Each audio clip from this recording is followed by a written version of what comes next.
You're about to listen to Julie in Genderland. Some of the names and voices you'll hear have been changed to protect the parents who spoke to us and their children. The whole series is available to download now, wherever you get your podcasts. Please listen, like and share. My name is Julie Bindel. I'm a feminist. For 40 years I've been campaigning on the issue of men's violence against women and girls. Now a new threat has turned up in the form of extreme transgender ideology, which says anyone can change sex, and men are women if they say so. And somewhere along the line, children and young people have been caught up in this insanity, such as Sam. I saw so many videos that they all merged into one, so I'm not really sure what I saw, but I do know now that kids don't need that anymore to be indoctrinated because my school is full of it. And we'll also hear from Sam's dad, who challenged the nonsense being promoted in his child's school. They handed this leaflet to take home, your gender identity. It's a leaflet for parents, basically saying, welcome to your new son. Just help them along this journey, never challenge it. You may want to have an operation when they're 17, they might want to go on hormones. Welcome to Julie in Genderland. I've had a good childhood. I've not had any traumatic stuff happen. I think it's just basically been 2020 that everything went wrong. I have always been, growing up, I've been very masculine, and that there were certain aspects of life that I didn't understand. What is acceptable for girls and boys to do, like how girls can't take their tops off and now boys can as well, and I didn't understand that. Yeah. The first time that sort of hit me was a bit of a shock, really. That was when I was like 6. And I think from then forward, it's been difficult because I've been trying to figure out who I am and that. I think I understand a little bit, at least, because I grew up the middle child with 2 brothers, and I saw the freedom that they had, which was different from the way that I was able to behave. And just like you say, the thing about boys being able to take the tops off and girls' bodies being under scrutiny all the time in a way that wasn't comfortable. I think I get what you mean by that. But tell me about the build-up to 2020. When did you start to feel like things were shifting for you? I think it was in 2020, in July, where I was like extremely feminine and that. And I think the reason why I did that was because I wanted to fit in, and then I went more masculine, and then eventually I started putting my hair up in a really tight bun at the back of my head because I hated my hair, and then I wanted to get it cut. Like, this was from August onward, and I just wanted to get it cut short from that point. And I was just going on about it all the time about how I wanted my hair short. At the start, it was simply because I just wanted to. I thought it would match my style. As we went into 2021, I started to become desperate because I really hated it, and I just thought I really want to look more masculine, and I started to hide it all the time, and it was painful because I used to have it up literally 24/7. When I got it cut short, I think that was the beginning of like when I started to think, oh, was this a good idea? In school, it was still hard for me. I think probably because people's reactions to like different hairstyles I got. I have a vision in my head of how I look, and it's not, and it doesn't match. And so it's basically been from that point that it's just got worse, and then it fluctuates because sometimes now I think, oh, I'm a bit more chill with it, and then the next minute it goes to the extreme where I'm like, I don't want to go out because I'm scared of what people are going to say. I just wear black. I wear like 4 layers, sort of thing. Like it fluctuates really. Yeah, I couldn't stand my hair when I was growing up. Mine got quite curly and wild, and I wasn't allowed to have it cut short. And as soon as I could, I did. And I've kept it short ever since. But there's what happened then after that for you to then start feeling like you wanted to step out of your female body, your girl's body. Did you start thinking that maybe you were a boy or you wanted to present as a boy? Explain it to me, what happened. I started wanting to look more masculine, but at the start it wasn't because I wanted to be a boy. I think it was more because I was trying to fit into this certain stereotype or something, and I was trying to figure out my sexuality. So my sexuality was intertwined with my appearance. So I was like experimenting with that. I was in a relationship as well, and I think that also made me want to cut my hair short even quicker, probably because of the fact that the way I was perceived in that relationship made me insecure, and I wanted to look more masculine and get my hair short so people wouldn't assume like what I was and stuff. Was this relationship with another girl or? Yeah. Yeah. And so that must have been difficult if there was prejudice or negative feelings about it coming from outside. Yeah, there was some instances when people said stuff. I was out in the street and then there was a couple of people that saw me holding her hand and then they shouted faggot at me. And there was another instance when I was with her and some people walked past and whistled at us or something and said, kiss or something, because they wanted to watch us kiss. And that was when I was in year 9. So that had a big influence on me. Yeah. And then people in school would say things as well. Like they would talk behind, like there was like whisper about it, were you two dating and stuff like that. I used to get people asking all the time about it, laughing and stuff like that. And it made me feel really insecure. I can imagine. And it's just shocking and quite distressing to hear that's been happening to you when it actually happened to me 45 years ago. Lots of things have changed for lesbian, gay, bisexual people in terms of law and acceptance and the like, but it's still really not socially accepted by a lot of people, is it?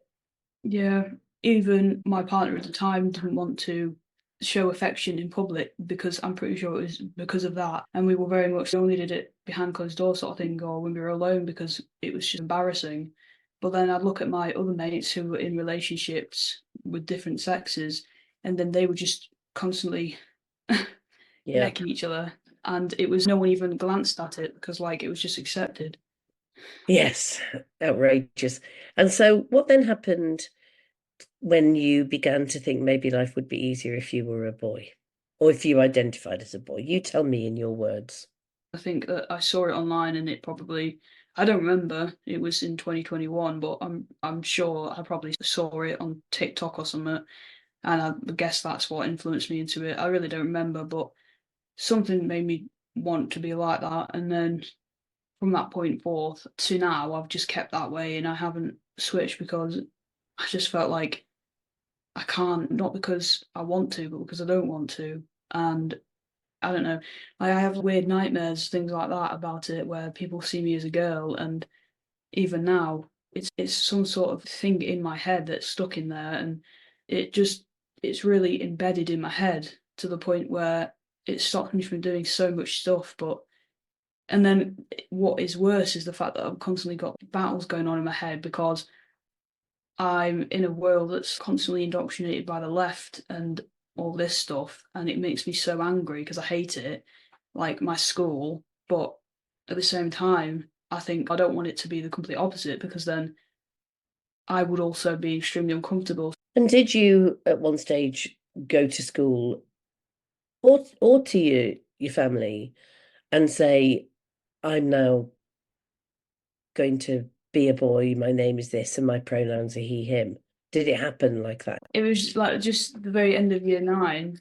And I remember sending an email to my teachers and asking them to do it. It's not the school's fault, really. It's not like they didn't have much of a choice at the time, really, I don't think, because they didn't know much about it. And I just said, I did ask, but I didn't force them to, really. But at the same time, if I hadn't have done that, I think my grades would have been really bad now because before I'd emailed them, I was just like really angry in all my lessons because of what they'd call me and stuff. And it wasn't their fault, but I used to just purposely do no work. And on top of having ADHD, which is probably another thing as well, but I used to just purposely misbehave because of it. So I thought the only way to solve that would be by contacting the school. But obviously I told my parents beforehand, so I sent them a message about it, but they didn't know either. And I think at that point it was like a realization of the world that is seeping in. And I think that was like a wake up call. And what was the wake-up call? What made you realise that this was all, I think you said Orwellian. I think that's a word that you've used where you've talked about Orwell and how that led you to realise that the school had allowed you to do something that just wasn't real or was topsy-turvy? I don't think it was the school's fault because they didn't really influence me into it. It was social media. I think it was after I started. It was after I'd emailed the school that they started to include more stuff, and I used to see it more. But I think the point where I started to realise that where I wasn't so indoctrinated, I think that was around 2022, probably the end of 2022 or possibly 2023. And then see that sort of waking up from the echo chamber it did help me a lot, but at the same time it opened up a whole new door of bad things for me. Basically, like, all of the students in my school are extremely woke or just don't know what it is. My friend group, I have a lovely friend group, except from the fact that a lot of them are very left wing. So I have to tread so carefully with it because there were some times when I nearly lost them again simply because of things I've said, and then that's been. I actually did lose a couple of friends because of it. Like I was saying to my dad the other day, I just wish I was being back to naive because it ruins my relationships with everyone. I'm listening constantly now to what people are saying, and in all my lessons now, I can't fully concentrate on what they're teaching me because I'm just thinking about what they're saying, and I'm like thinking, is this going to be woke? Is this going to be this, that? I'm like constantly taking it down and listening. And I think it just gets tiring, and because of that as well. And it also ruins my relationships because I'm trying to avoid people now because I know that they're extremely woke and I just can't be bothered because they're really mean. And it's just so difficult constantly having to say nothing when they bring up these topics because I know that it's going to cause an argument. It's good I'm no longer stuck in that echo chamber, but it also has brought bad things really because it means I'm now constantly having to explain things to people. I'm constantly knowing more than my friends do, and it just really tires me out. And how long did you present as a boy, use the male pronouns? Was it a particular time period or did it fade away after a while? It's been nearly 4 years now, and I still want to present as a boy. I think the only difference now is that I don't walk around saying I can be a biological male. I know I can't, but I think that I'm in my brain. I still like want to be perceived as one. I don't want to force it onto people if they're not comfortable with it. But what I really want is to be able to walk out in the street and for strangers to assume that I'm a male. But then people that know me, I just want them to, if they're comfortable with it, to just pretend. And if they don't want to, then that's their choice. But even if they say, no, I don't want to say that, it would make me extreme. I would basically just be having panic attacks all the time because I Right. just can't handle it. It really ruins me and it's horrible. I really just want to make my father proud, but it's really difficult because I just can't get it out of my head, really. It's just stuck there. And have you had any counselling or any support from those that are experts in whether it's body dysmorphia or gender identity issues, any of that? I've had a psychiatrist. Is it psychiatrist? Yeah, psychiatrist, which has helped me because I was able to get sertraline, and then that has helped me because it's allowed me to get more friends because now I'm not like constantly having fallouts with my parents over it. Really, that's not happening anymore thanks to sertraline. But I think also, yeah, the psychiatrist hasn't really helped though because nothing really has helped. And do you have any friends at school that have taken puberty blockers or testosterone or anything like that? There is someone that isn't my friend anymore that has done that. They took testosterone when they were 13/14 and been on it ever since. And it's Really? happy with it. Yeah. And it's happy with it apparently. But I think that they used to struggle because of the testosterone because there's obviously a rise at the moment in people having nicotine, like vaping all the time. So the testosterone and the nicotine was really bad and used to make them throw up and stuff in lessons. And there was also other issues with it too. They had to then cut back on testosterone because of that. And then that also caused issues because then that messed up the body again. So I think, yeah, How did a 13-year-old get hold of testosterone? Do you know? it was private. I don't know how I'm not sure how, but it was a private way of doing it. Can you give me a sense of what kind of thing you saw on TikTok? Describe maybe one of the videos, anything visual that you can describe to me, because I know how these powerful depictions can really draw you in. And I've heard this time and time again from young people that they were completely mesmerized by the imagery in the videos on TikTok and YouTube. I saw so many videos that they all merged into one, so I'm not really sure what I saw, but I do know now that kids don't need that anymore to be indoctrinated because my school is full of it. But the way I was indoctrinated was social media, and I don't really remember how it happened because it was a while ago, but now it's in everything. It took me totally by surprise, totally blindsided me. This whole period happened in, it was months. With hindsight, it's just almost overnight. 1 minute you're doing TikTok videos, very feminine. Next minute, as a parent's concerned, you've had all your hair cut off and you're wearing hoodies and 4 layers of clothing, breast binders. It was a very rapid onset, basically. That's the the reason why I was feminine wasn't because I know, was I understand that way. Yeah. It was because I felt like that way would help me, because I'd never fit in because I wasn't feminine enough. So I thought, oh, if I'd make myself look really feminine, then I'll fit in. But I never actually went into school that way because it was during lockdown. But yeah. I wasn't comfortable with it really after that point, and I just cannot physically look at pictures from that time or look at pictures of me looking like that. It makes me feel like I don't know. It upsets me.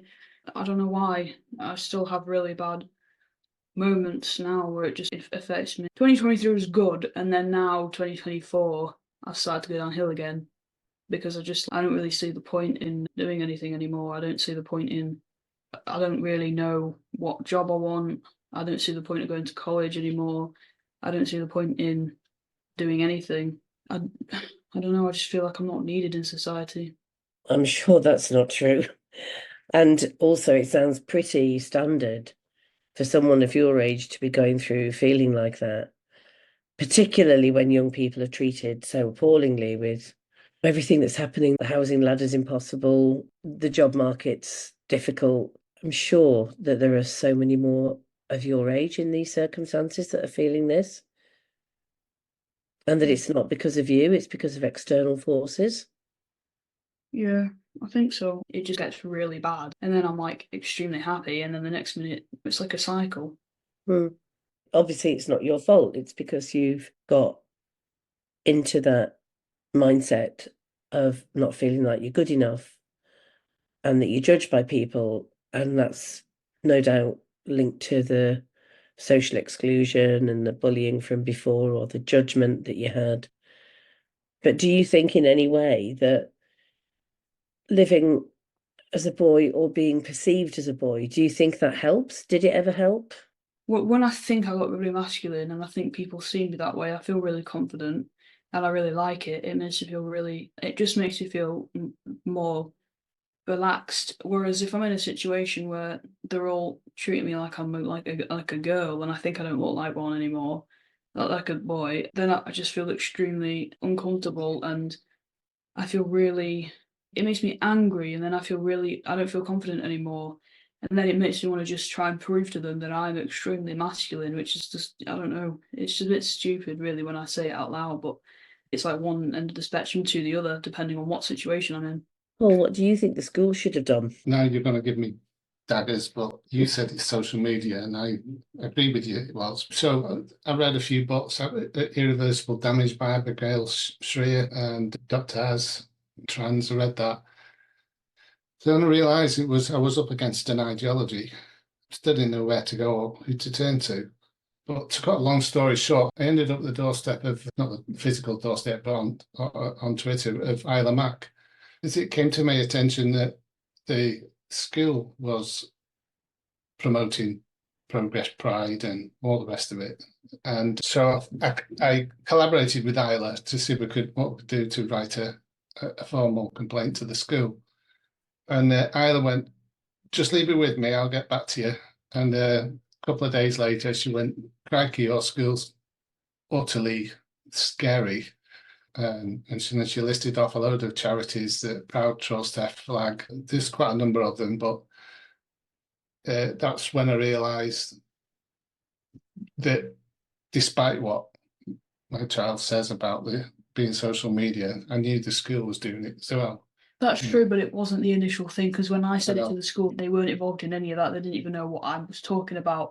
It was only after I said that they started to implement it.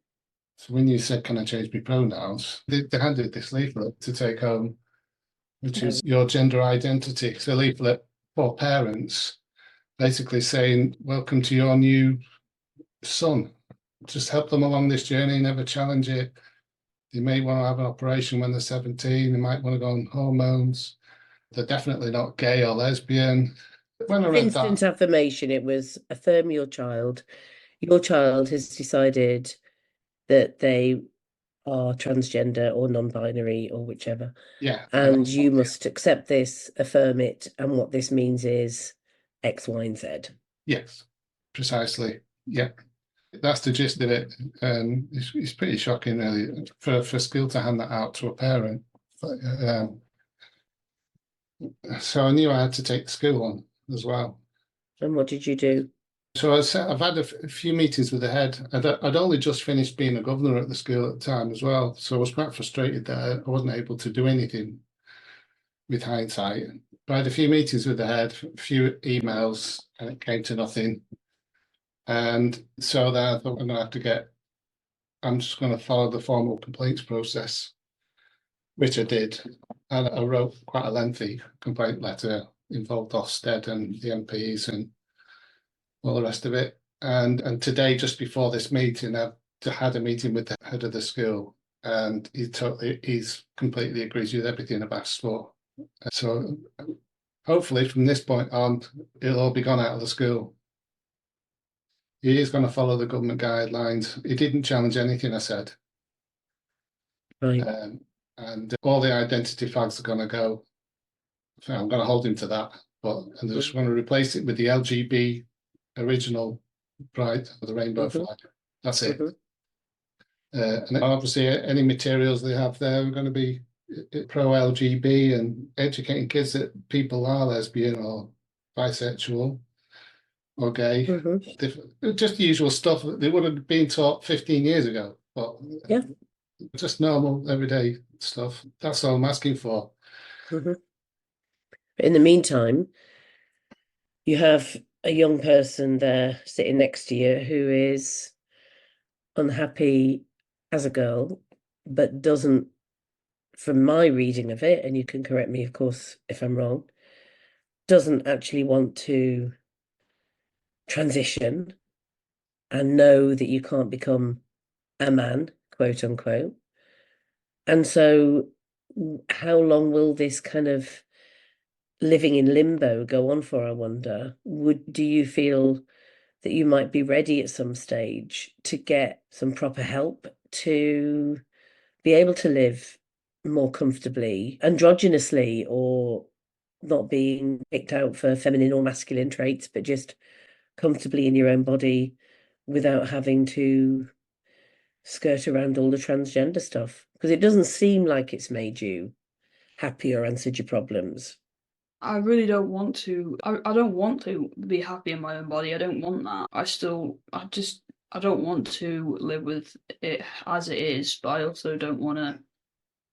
I don't want to actually do any medical transitioning because I know how damaging that is. But I just wish I was just born a boy and then that's it, really. But I don't know what to do at this point because I really don't know what to do, which is another reason why it's affecting me, because it's the more I grow older, it's hitting me harder now because I'm realizing that I can't live in a bubble like this forever, which is worrying and it's scary for me because I don't know what else to do. I don't know how to sort it out. I'm not ready to do that, and I don't know if I even want to. It's scaring me, and I think that's also another reason why I'm getting really upset at the moment, because I'm realizing as I'm going into adulthood, I'm going to have to do something about it because it's stopping me from going on holiday.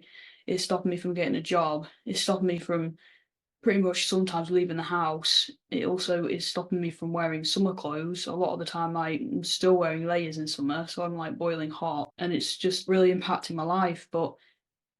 And I know it's going to get harder as I grow older, but I really don't want to change anything. So that's why I'm stuck at the moment, because I don't want to I don't want to be okay in my body, but I know that at some point I'm going to have to, whether I like it or not. Do you mean you don't want to accept your female body rather than, because I'm sure you do want to feel just absolutely okay rather than dysmorphic, or so you can't see a way to accept your female body, yeah? Yeah. Obviously I don't want to be this uncomfortable for the rest of my life sort of thing, but I don't want to live a life where I'm comfortable with it. I'd rather live a life as just being a male, being born a male, which I know that's never going to happen. The reason why I'm always constantly so tense and stressed is because I've got like constantly the world is like pushing pressures on me saying, you need to do something about this, what are you going to do? You can't live like this forever. You need to be comfortable in your own body, sort of thing. And then I'm thinking, yeah, I'd like to live my life. I'd like to not be uncomfortable. But then I don't want to live a life. At the moment, I don't want to be happy in the body I have. So then I just keep avoiding all of that and avoiding all the questions and the answers. And I just think, no, I just want to, I just think in my head, no, I just want to be born a boy, which isn't answering any of the questions. Yeah, sure. It's just avoiding it, really. I understand what you're saying about you don't want to accept something that makes you really unhappy. But obviously, the solution isn't to transition and go through all of that hell. And I know lots of young women, lots and lots of young women who have felt exactly as you feel, seriously. And they have actually learned to not hate their bodies, not hate themselves, not hate their physical appearance. It's so commonplace. It's what's behind all the eating disorders with young women, all kinds of self-harming issues, body dysmorphia. It's a big umbrella term, as I'm sure, and there is help out there, and there are ways to stop feeling bad about yourself, and that is surely the end goal. And I know it's what your dad wants, but you shouldn't feel pressured by people telling you, well, just feel better, just like your body. It's impossible, isn't it? When you feel the way you do, it's impossible, and people should respect that and not put pressure on you. So we've got lots and lots of girls, young women, obviously young men as well, going through this system, because it is a system in my view, of transition, where they're being offered various stages of transitioning.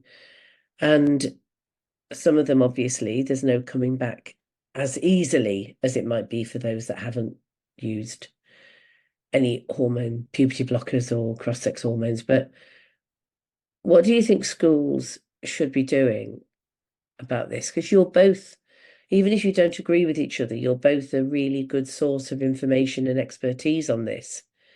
How can we help young women that are approaching schools saying, I want to transition, start using opposite sex pronouns for me? What can we offer as support and as help?